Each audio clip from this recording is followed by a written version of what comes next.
Well, friends, this week, as we start to explore the soul trait of trust, I'm going to begin with just a short passage from this week's Torah portion. This isn't something we usually do, but it's a famous one, and I thought it was kind of interesting.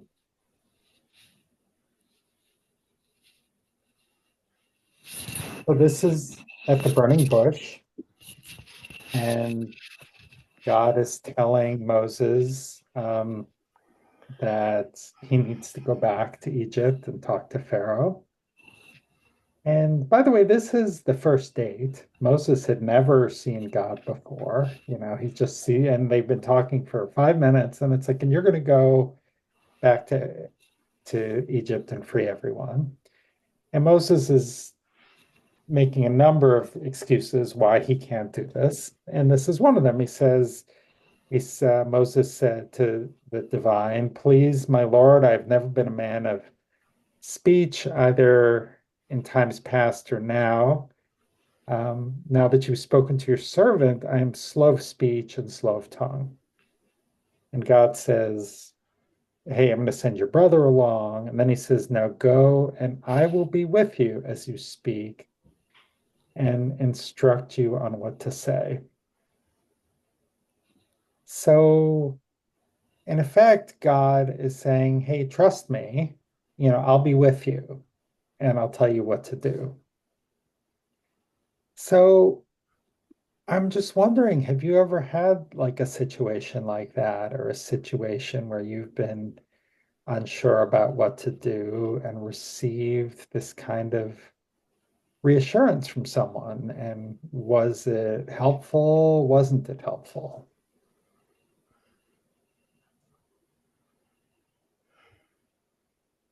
Yes, Martin. Yeah, my very first employer, where I was a newbie, Uh-huh. and the employer had experience and knowledge. Yeah, so that's an example for me. Yeah. And so it sounds like it was helpful to you to kind of get that sort of reassurance from someone who was experienced and knowledgeable. Okay, great. Thank you.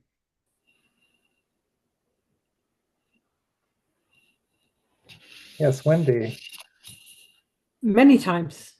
In fact, I think I wait, watch, and look for that Mm. to make sure that I'm not the only one on board. I always like to have somebody in my corner. Yeah. Yeah, it kind of helps to have somebody in your corner. I lost someone I know who I worked with this week. His name was David Habib, and he was with the Sinai Memorial Hever Kadisha, and he's the one who hired me to start doing funerals when I was still in rabbinical school. And I met with him, and he said, "How many funerals have you done?" And I said, "I haven't done any." So, but I think I can do it. I can learn the stuff. So we talked a little bit more, and then he says, so he said, "You'll be great. And not only that, I'm going to make you my number one rabbi, the first person I call for like people who need, like a reform or a less formalized funeral." And he did. And I felt great. And it really meant a lot to me. And he always greeted me very well. And he was like, "Rabbi, it's great to see you." So it did make a big difference to me to kind of get that level of kind of trust and confidence and reassurance from someone. And kind of like Moses, I'd never met him before, but he was also very knowledgeable, kind of like in Martin's situation, where, he seemed to know what he was talking about, seemed very genuine. Wendy. Well, I loved hearing your specifics, so I'll just make this a little bit more specific for mine. Um, when who later became one of my best friends, my first director, when I choreographed a show, she came up to me and said, "I want you to choreograph this." And I said, "What?" No, kind of like just like Moshe. I can't do.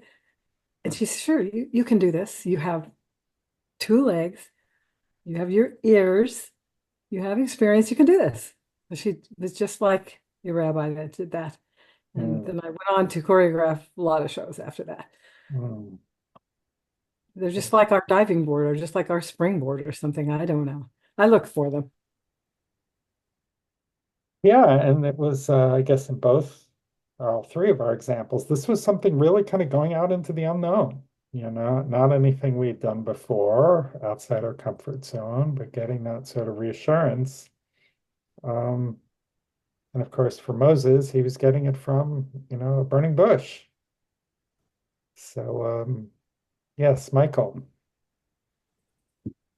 I would say, I've had probably lots of moments like the ones that you all have been describing, but I have it hasn't always stopped me from doing whatever was asked of me, but it has not calmed me in the least to have other people saying you can do it. Um, because unless I have the courage from inside myself Hmm. and can look and find it, what other people say is not going to matter. It might be different if God said it. I'd like to think it would be. I've never had that experience, but other people, no. Thank you, Michael. I was talking with my wife about this a little bit last night, and she quoted Brene Brown, and she said, according to Brene Brown, there's no courage without vulnerability. Sometimes, and it's all moving ahead when we're scared anyway, and when there's some risk. Yes, well, Martin and then Megan. Your comment, Greg, about there's no what was it? No courage without risk. Is that what you said? Without vulnerability was Oh, Brene yeah. Brown's quote. Yeah. So I've had this example of where people told me I have uh, boy, it's so courageous to start your own business. And I told them courage has nothing to do with it because I did not feel vulnerable. So I guess there was going back to trust and belief in self and ability. Therefore, no fear. Therefore, courage not required. So anyway, just a comment on courage and vulnerability. Yeah, that's interesting. I've had that experience too, where people said, "Oh, it was very courageous to me." It's like, didn't feel courageous. I was just doing my thing. Yeah, yeah, good. Yeah. All right, Megan. Yeah, I was just going to say that, Michael, something that you said resonated with me. And I was thinking that it has been those times when, so I'm a teacher and it's mostly my kids encouraging me to do something like start a chess club or run an enrichment program. And my initial reaction is always like, I don't know if I could do it. But their enthusiasm kind of draws me in. And I think those have been the most rewarding times for me is when I've sort of let someone's encouragement allow me to take that risk. And then the reward is so big. Thank you, Megan. Toby. I was lucky enough to have a mother who suffered from anxiety, as do I. And she was my best friend, so we were very close. And I would tell her, oh, I don't want to do XYZ, whatever it was that I don't want to do. And she was very encouraging, but she'd put her arms around me and she'd say, I know you're afraid, but do it anyway. I'm not sure that's the kind of encouragement that people are looking for, but that stuck with me all my life. And every time I'm thinking, ugh, do I really want to do this? I'm really, there's a lot of risk here and all this. I keep thinking about what my mom said. Yeah, it's okay. Feel the fear, but do it anyway. I think you had a wise mom. Okay, well, let's take this a little bit deeper.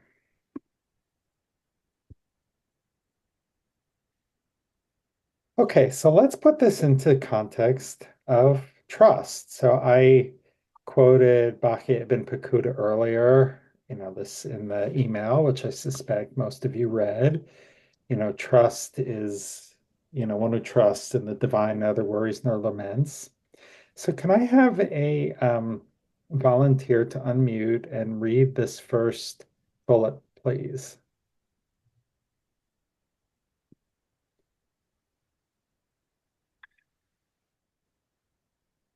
Trust is peace of mind of the one who trusts, that So I'm just one going to pause you relies in his there. heart, that the one he trusts in will do what is good and proper for him on the matter he has trusted him with, according to his ability and his understanding of what will further his good.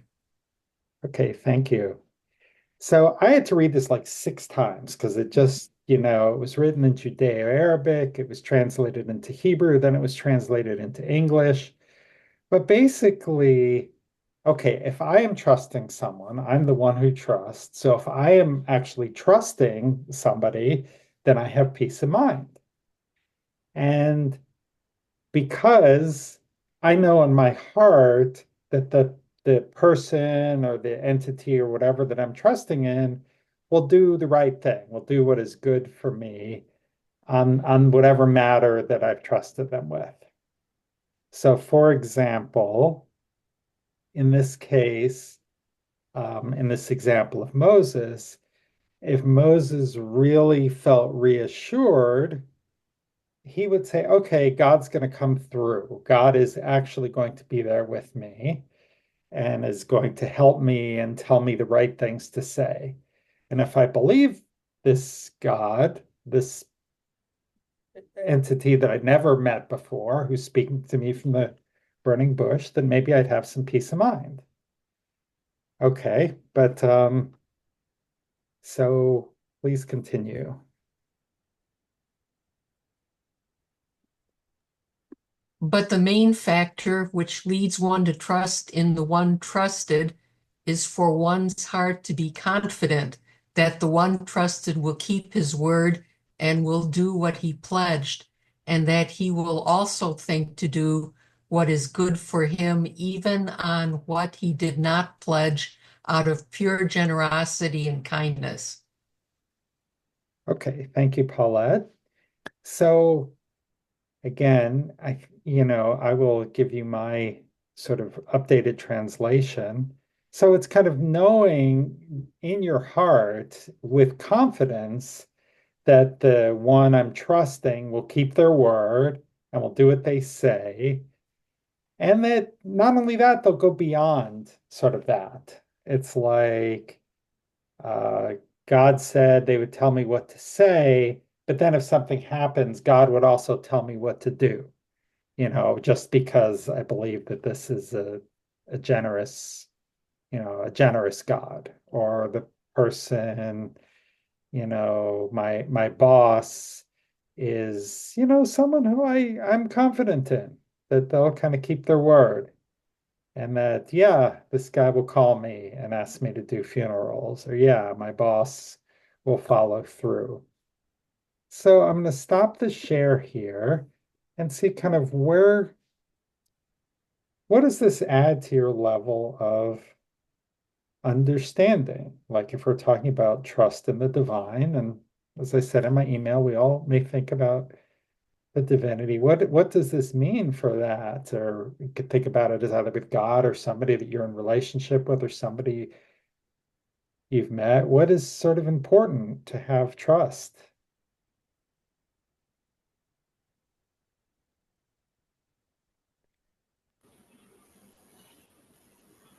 Yeah, Wendy. I tried to move. Well, I was just thinking about what you said about God and Moses, and that little element that's in there. That, oh, and by the way, I created a special brother for you, and I'm going to have that special brother come along and make sure that you succeed in this. And I just think that like is my answer. Like what Michael was saying is that sometimes, well, I don't hear God. I hear an encouragement for me to do what God wants me to do. Others like Susanna, she's the one that's oh yes, you can do this. But it was for our role model by a rabbi that lives in San Diego. And so this was something that was not just, Guys and Dolls or South Pacific or something. It was the role model for our temple. So it seems to me that was a good lead for me. That the Eternal Susanna was created by the Eternal and sent to me to help, like the same as Aaron was sent to Moses to help. Yeah, thank you. Thank you, Wendy. So Beth and then Toby. Well, we've all had instances where someone offers to help but then lets us down. And of course, we know that Hashem will never do that. But sometimes it happens that someone helps us, and for whatever reason, sometimes they have a good reason that they can't continue with the project, but somehow we manage to complete it on our own. And somehow, God gives us the strength to or sometimes bring someone else in to help us. And it's scary. It's sometimes scary, but I can trust God all the time. I can trust some people some of the time. Okay, thank you. Sorry if this is distracting, but what am I going to do? No, it's very soothing. What am I going to do with this little one? Thank you, Beth. Yeah, it doesn't mean that it won't be scary along the way. Toby. But she's going to get bitey soon. Not Toby, but Lila. Cats have a very short attention span. I know one of mine is going to be bouncing up here in a moment. I'm a big fan of your statement that you made in your note to us today about trust but tie your camel. I forget which president it was who said trust but verify. I keep thinking it's Nixon, but it couldn't be Nixon. Anyway, the bottom line. Reagan. Reagan. Yeah, there you go. Okay. Yeah. That pretty much sums it up for me. I don't trust is one of those things. I have more faith than I have trust. I don't have a problem with faith, but I have a huge problem with trust. Thank you, Toby. Karen and then Bonnie. For me, I think there's a very big difference between trust in the divine and trust in people. And so I handle them very differently. I don't know if other people make that distinction. And does that have to do, if you don't mind me asking, with the level of confidence you have in the divine versus the level of confidence you have in people? Absolutely. And also the fact that what I ask for from the divine is not the same, is not similar to what I ask of people. Yeah. Yeah, and I think this is a new insight for me, this kind of level of confidence.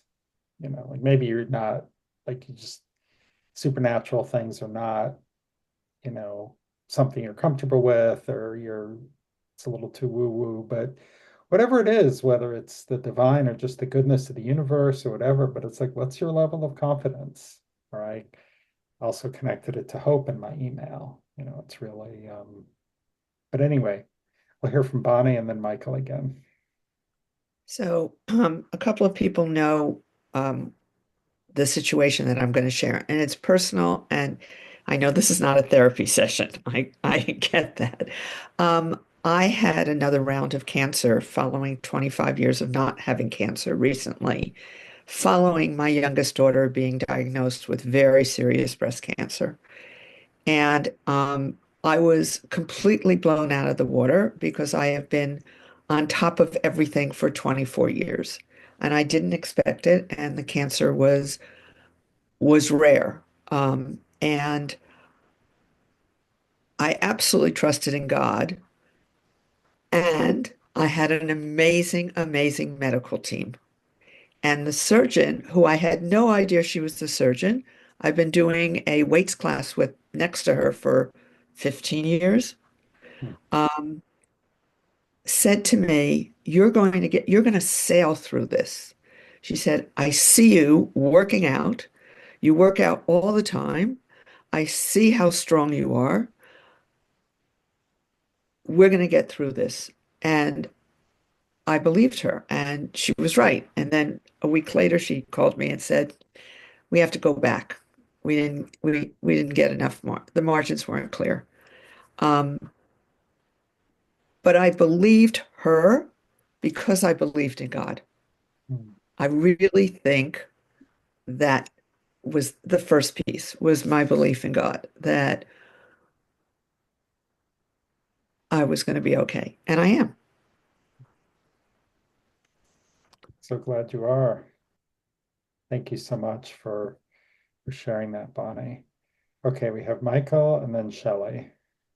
I think for me, I definitely distinguish between trust in a higher power and trust in other human beings. And for me, the key difference is that, or one of the key differences is that last part of the phrase, will know what is good for me.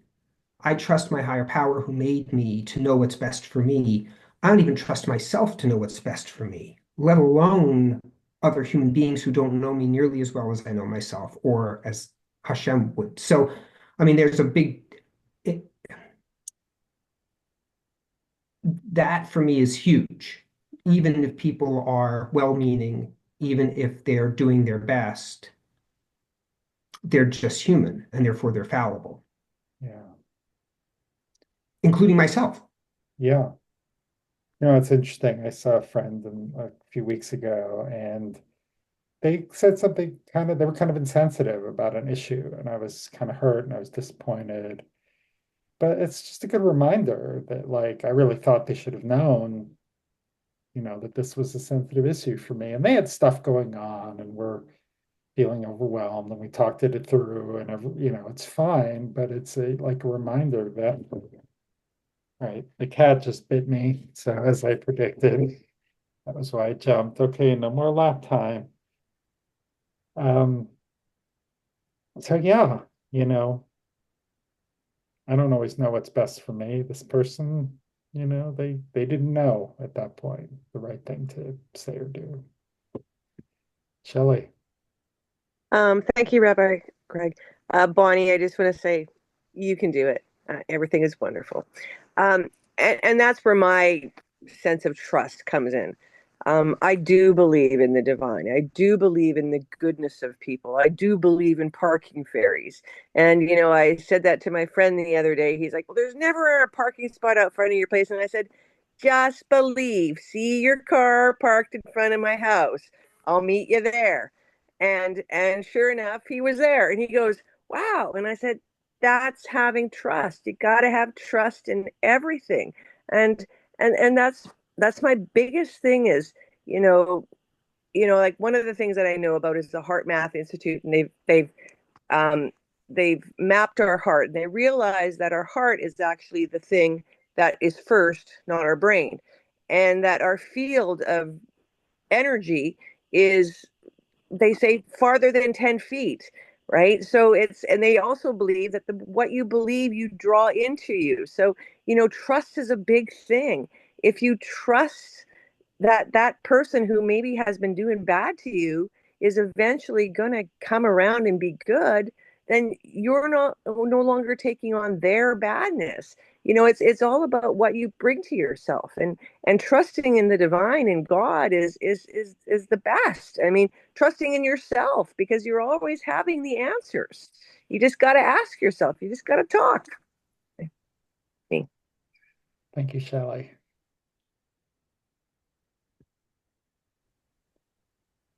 Okay, we got a lot of engagement today. That is awesome. All right, so here we go. Um, so this one we've looked at before, and I'm not going to spend a lot of time here. But just to acknowledge, there's the one side, the Rabbi Tzvi Friedman, you know, God is good and God is in charge, and therefore you have nothing to fear. But I don't think you need to believe that God is in charge or even that there is a God to practice trust. And that's why I don't do faith as a soul trait. You certainly could. It is, and having too much faith can be as bad as not having enough. But I just think that's a different axis, and that's sort of one of the fundamentals of the American Mussar approach is that, it's a little more God optional than some of the classic Mussar masters. So, audio off. So why might we get started with trust? Often many Mussar books, they sort of put trust at the back because this is really hard. And it is very countercultural in the American culture where we're very individualistic. Outside of the Orthodox world and the Jewish world, it's not sort of a norm, or at least not as talked about. And so I think it's really helpful, like especially now, because it is a cure for fear. And it can help, it's a practice that can help bring other soul traits into balance. And because it's hard, we want to get going on it. This cycle, we're getting into it a little bit later in our Chesed cycle. But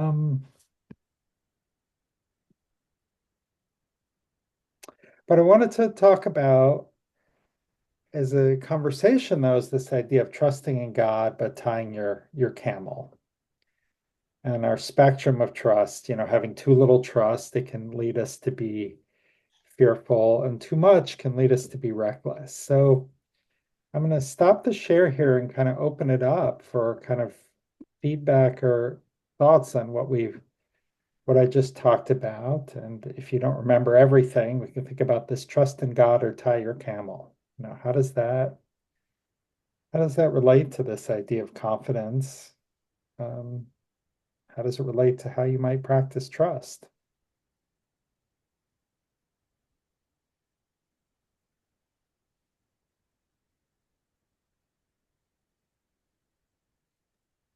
Okay, we got Toby and then Martin and then Harry.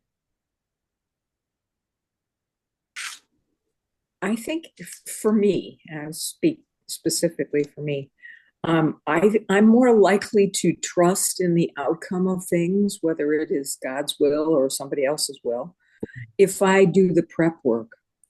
For me, sitting around hoping that I will make $1 trillion isn't really. I haven't to this date. It hasn't worked for me. Put it that way. Because I still do that every day, but it hasn't worked. Although actually going out and getting a job and doing work that I enjoy and things like that actually does help. And it may not be that way for everything. And you're not going to change other people. I mean, that's the other part of it. If your trust is that someone else is going to change their behavior, I'm not sure that that's something that we have any control over. We have control possibly, and I'm even doubtful about that sometimes, about our own behavior. Yeah. But we certainly can influence other people's behavior. Thank you, Toby. Martin. If I'm tying my camel, that certainly tells me I certainly don't have blind trust. Yeah. Thank you. Harry. Yes, I think trust is basically situational, and it all depends. It all depends on the situation and the control. If it's out of your control and you have to trust someone, and is that person trustworthiness? That is really the key to trust: is the worthiness of the situation or the person you have trust in. So if you if you like what Bonnie's going through with the doctor, it's to her the trustworthiness was proven, Mm-hmm. and therefore it was natural. But if you're not feeling it, then there's a lack of trust, and then you have to really question it. Yeah.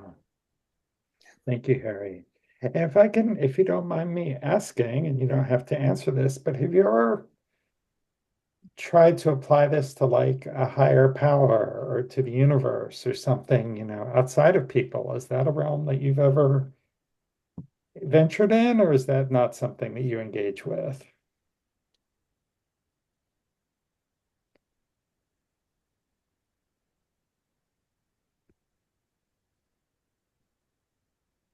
Was that a general question or to Harry? I was to Harry.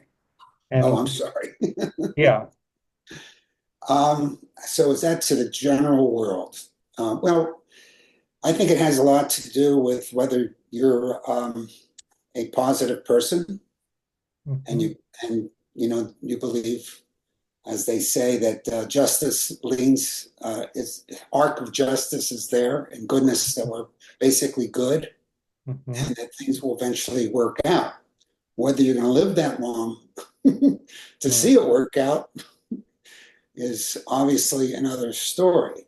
Yeah. And I guess we're now faced, and I'm pretty sure most people here are the same, Well, we may or may relationship. not be. We don't need to go down. Yes, but we have to trust that we're going to get through Yeah. these Thank next you. years. Thanks, Harry. Okay, so Wendy and then Shelley.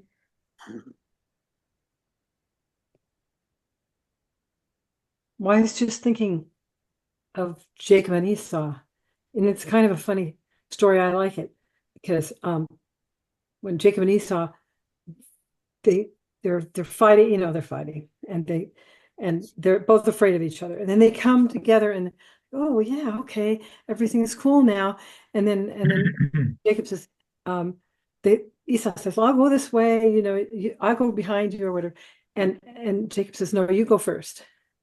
And it just reminds me of all the times that I'm looking at somebody going out a door and then they'll open the door and make somebody go. It's just, I think trust is interwoven all the way through Torah. But that story always reminds me a little bit of the tie the camel thing. Yeah. Thank you, Wendy. Shelley. So thank you again, Rabbi. I wanted to clarify when I had said that, sometimes you have to trust that the other person that's done wrong to you is going to become a better person, because I've just actually had somebody who I've lost trust in. So I love that today we're having this conversation about it, because I recognize I can't change that person. All I can do is wish them well and hope that, not even hope, pray that they come to their understanding in the situation and recognize, what they've done wrong or whatever. And even if they don't, that's okay, because I don't need to give my energy away anymore in regards to that. It's almost like when we practice a speech that we're going to give to somebody. And I often laugh when my girlfriend is practicing a speech that she's going to say to her boyfriend or something. And I go, stop doing that. I say, because the minute you start the speech that you've been practicing has gone out the door. I said, so trust in what you're going to say, because you're going to say what you're going to say. Anyway, thank you. Thank you, Shelley. Karen and then Frank.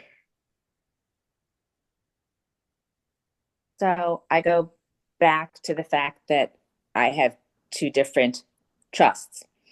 And so I pretty much always trust that the world is going to function the way it's supposed to, even if I don't quite understand what's happening or why it's happening. The idea that oftentimes good follows bad, bad follows good, good is good, bad is bad.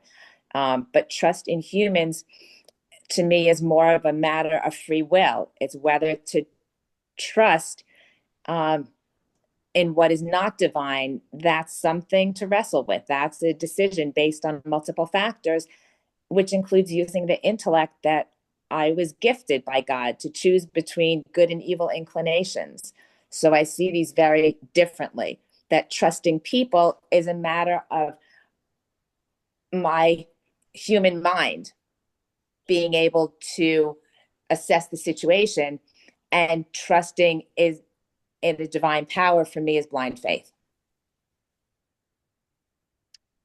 Thank you, Karen. We'll do Frank and then we'll get ready for breakout rooms. One other thing, I was thoughtful about this because this is a tough one and I'm trying to figure out where I intersect. But one way that I intersect with this soul trait is that I have this kind of inherent notion that I make a difference, that we all make a difference. And being cynical is not the way to be.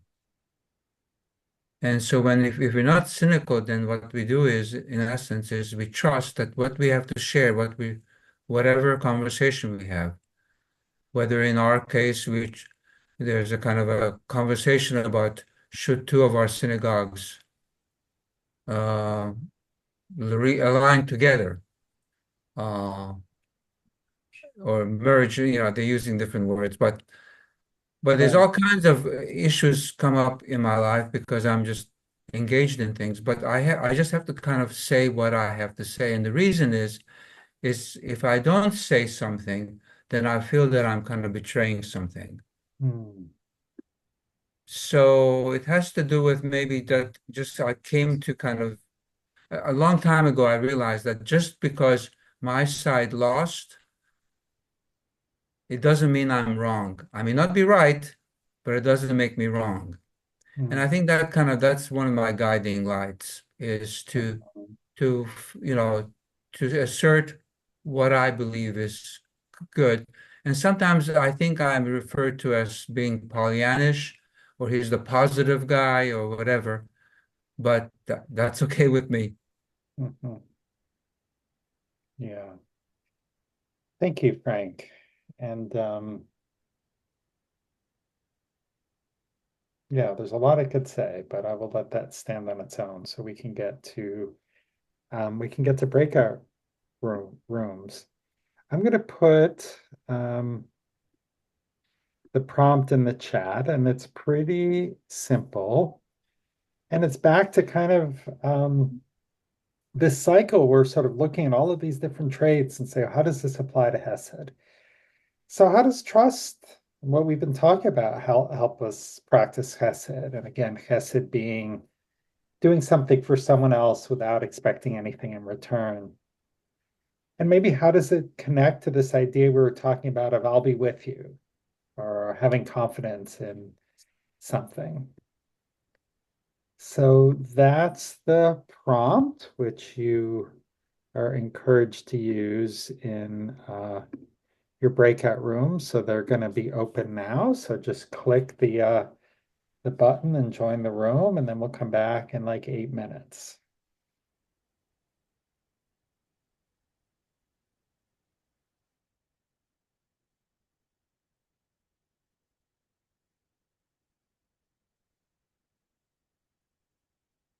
But I feel like I can control trust in relationship with others. Thank you. Thank you, Karen. So welcome back, everyone. I am curious how those conversations were. Did anyone come up with any insights about with your trust and practicing Chesed? Okay, we got Bonnie and Wendy out of the gate. So we were really struggling. So I don't get bit in the game. Oops, I just got bitten. That didn't take long. Okay. We were really struggling with Chesed being something when you do something expecting nothing back in return, and trust. But I just lost her. Megan had a great response to that, so I'm turning it over to her. Well, we were talking about small acts of kindness and what that does when you do them and what that does when you receive them. And we were thinking that if more people shared their loving kindness with each other, that would help us build trust as a larger community, with each other, and maybe potentially with people that we haven't met yet. Yeah. Thank you, Megan and Bonnie. Wendy. And related exactly to that, it's just one thing that one of us said. It takes a certain amount of trust for all of us to meet this way every week, and trust in each other and trust in Greg. We have this trusting community that you described, Megan and Bonnie. So thank you for that. Thank you. And so what about, I mean, okay, so we'll hear from Michael. This isn't what Frank and I talked about, although the ground that we covered is similar to what you all have been sharing. But it just occurred to me that, at least for me, if I don't have trust, then all of my actions are going to be driven by a desire to control the outcome and to control other people, whether that's manipulating them or complying with them when I don't want to, or controlling them in some other way. And none of those things are the definition of loving kindness. So that without trust, it seems to me, loving kindness for me is simply not possible. Interesting. Yeah. You know, it strikes me as well that, like, where does the inspiration to do these small acts of chesed come from?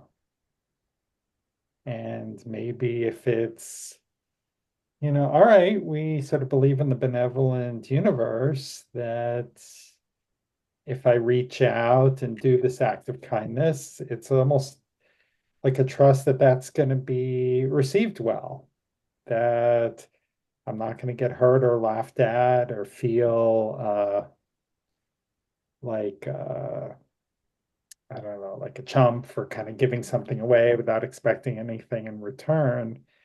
And maybe there's a framing of that can come from this sort of bigger umbrella of trust.